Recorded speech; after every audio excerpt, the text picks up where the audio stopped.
Canine Training in Memphis, and this is Trevor. Trevor is a 5-month-old Siberian Husky puppy. He was dropped off today for our 1-week board and train program. His owner says that they have a difficult time walking him on the leash, that he pulls on the leash, that he likes to jump all over them, that he is just a really rambunctious puppy, and they just want him to be a little bit calmer so they can have him walk around in the house, and then they just want him to learn his basic obedience commands. So let's see what he knows today on day 1. Trevor. Trevor, come. Come. Yeah. Oh. Woo. Oh. I know. Good boy. All right. Sit. Trevor, sit. Trevor, place. Place.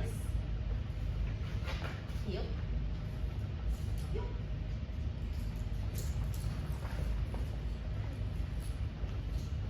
Heel. Okay, sit. So as you can see, Trevor is all over the place. And he is definitely a rambunctious puppy.